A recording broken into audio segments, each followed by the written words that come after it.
300 anos de tráfico negreiro, 4 milhões de africanos foram trazidos para o Brasil na condição de escravo.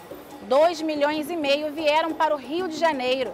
A porta de entrada de aproximadamente 1 milhão deles foi aqui, no Cais do Valongo, o maior porto escravagista das Américas.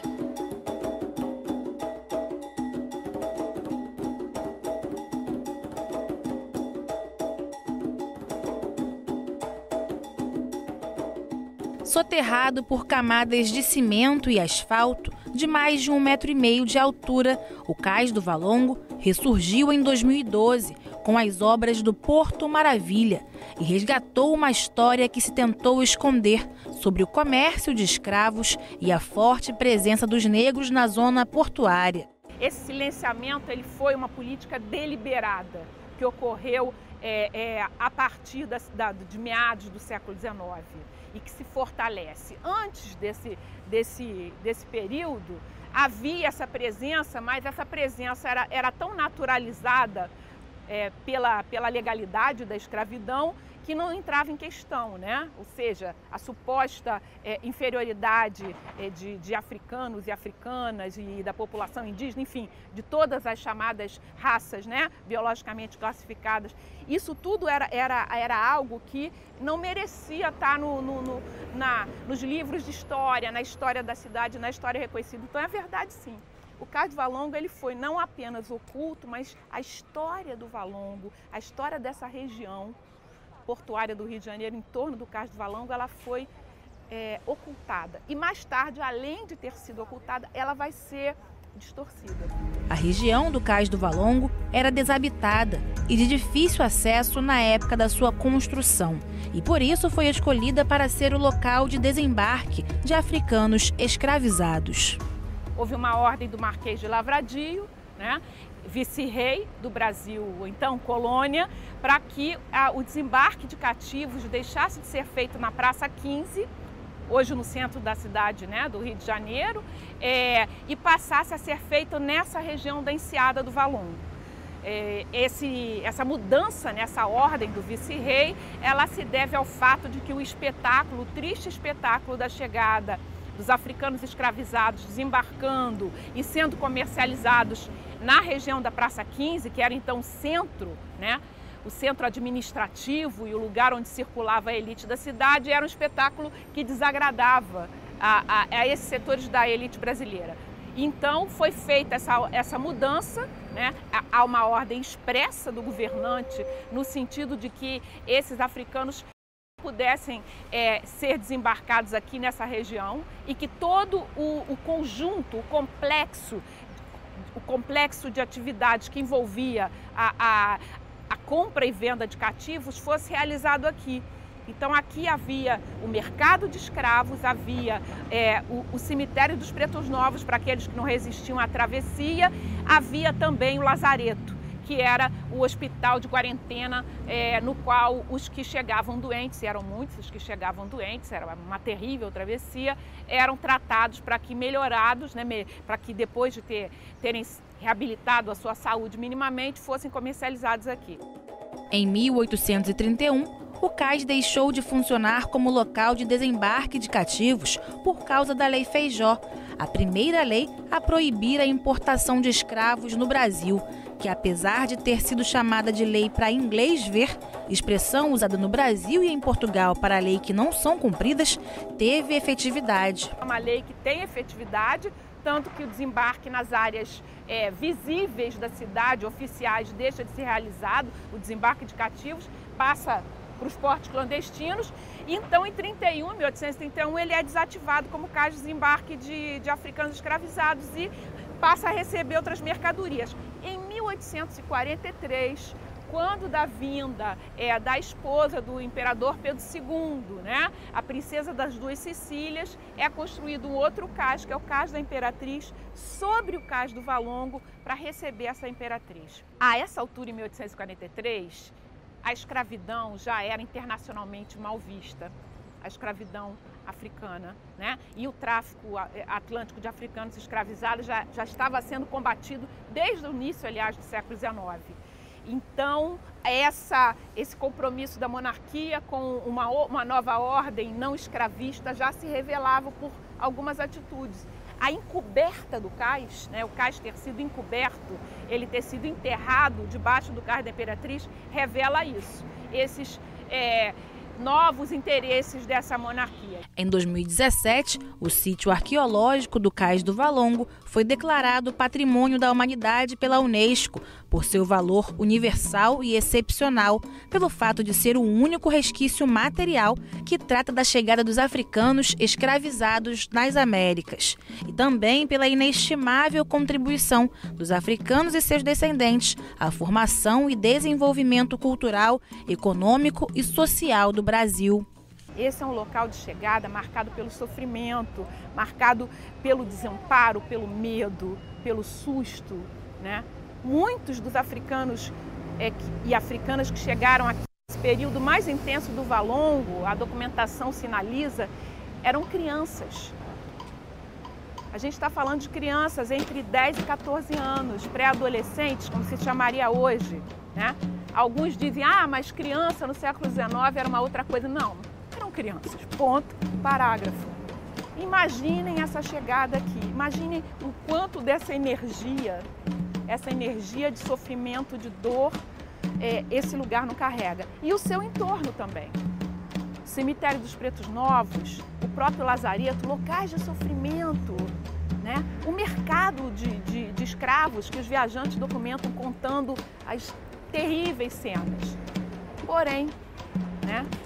Porém, como existe uma força vital, também é um lugar de afirmação.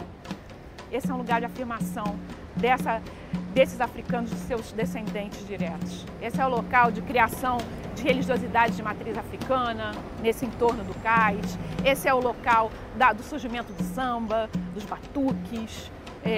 Esse é o local do Sindicato dos Estivadores, com uma presença negra fortíssima, trabalhadores portuários majoritariamente negros, até o início do século XX, pelo menos.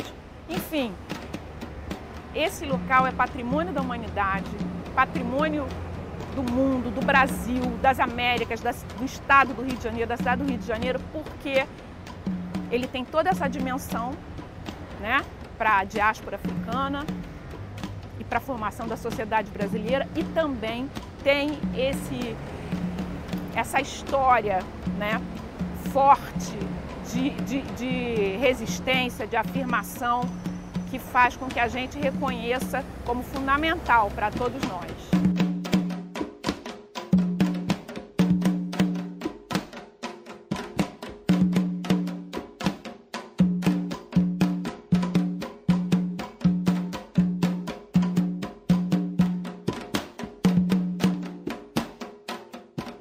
A poucos passos do cais está o Jardim Suspenso do Valongo, projetado pelo arquiteto paisagista Luiz Rey. Foi construído em 1906 nos moldes dos jardins franceses. Diversas plantas, bancos e estátuas romanas integram essa charmosa área escondida, construída com o intuito de apagar as marcas da escravidão e afastar a população negra da região.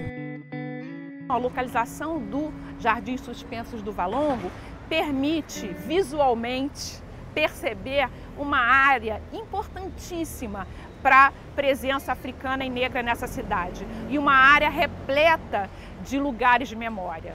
Uma dessas áreas visíveis a partir do Jardim Suspensos é o Largo do Depósito, Praça dos Estivadores, né? Hoje, na Praça dos Estivadores, a gente tem a sede do Afoxé Filhos de Gandhi, temos duas ONGs, a Pequena África e Remanescentes de Tia Ciata, ou seja, de alguma forma, essa herança africana se afirmou nos Jardins Suspensos do Valongo, construídos com outros objetivos. Há pouco mais de 20 anos, uma família decidiu fazer uma obra em casa e descobriu embaixo do piso milhares de ossos humanos. Aqui eram jogados os corpos de quem não aguentava os maus tratos e as péssimas condições da viagem de navio do continente africano para o Brasil. Esse local foi transformado no Instituto de Pesquisa e Memória Pretos Novos, um espaço de resgate da história da cultura africana. Exatamente numa segunda-feira, né, de 1996. quando os pedreiros romperam o chão e logo de cara encontraram o cemitério dos Pretos Novos, que a gente nem imaginava essa história toda, né?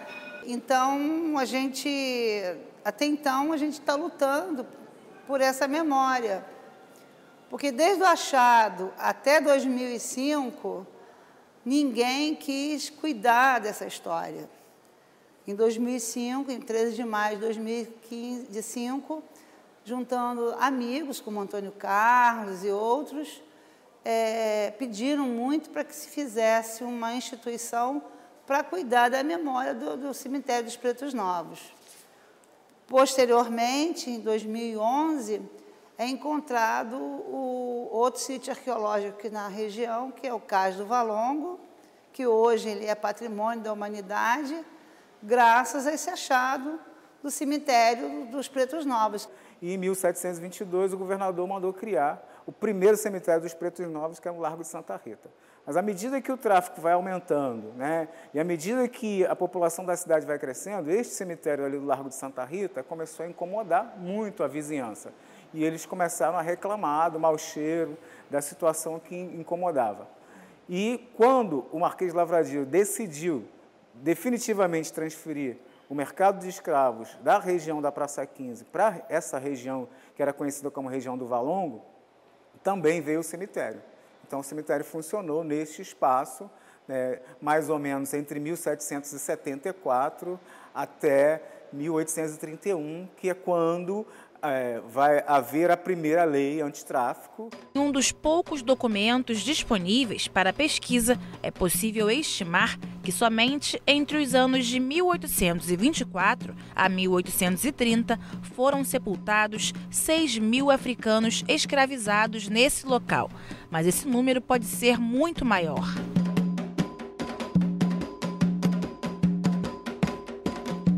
Faz uma estimativa com base na quantidade do tráfico, com base na mortandade, uma série de coisas.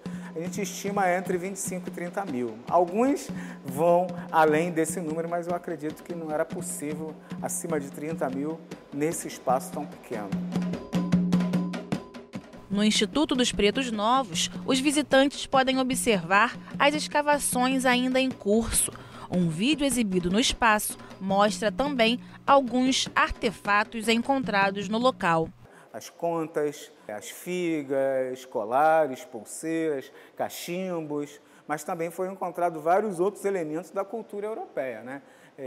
Que essa região, além de ser um cemitério, ela também é um lixão. Foi um grande lixão da cidade, né? E aí, para a gente ver como são as coisas, né? Se os escravos, né, são considerados a escória da humanidade, então a gente percebe a tremenda hipocrisia, uma mão de obra tão cobiçada, tão necessária para o funcionamento da cidade e do país, né? E o Rio de Janeiro é o espelho, porque ele é a capital, né? É a capital da colônia, é a capital da monarquia, é a capital do império, capital da república, e hoje é conhecido como capital cultural, ou seja, o Rio de Janeiro não perdeu a sua majestade até hoje.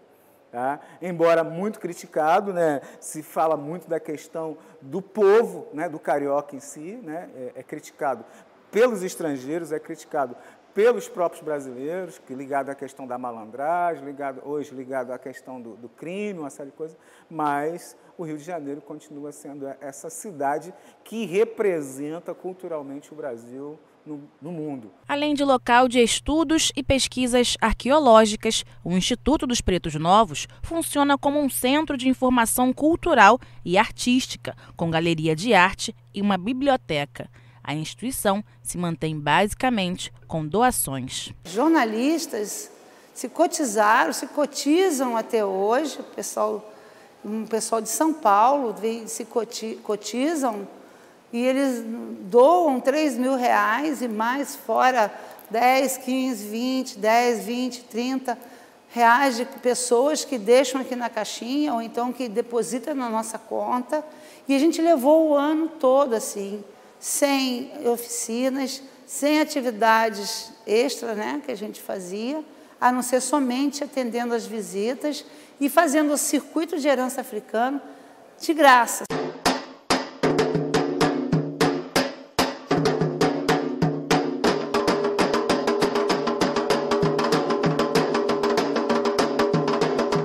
O Instituto dos Pretos Novos, que a gente está sobre um território, que é um solo sagrado, e que o Instituto dos Pretos Novos tem um papel fundamental na preservação dessa história, dessa memória, ou seja, ele é o grande agente que preserva essa história, essa memória de toda a região portuária, ou seja, de toda a pequena África. Acho que essa é a grande importância, né? O IPN abre para visitação de terça a sexta-feira, de 1 da tarde às 7 da noite, e aos sábados, de 11 da manhã às 4 da tarde.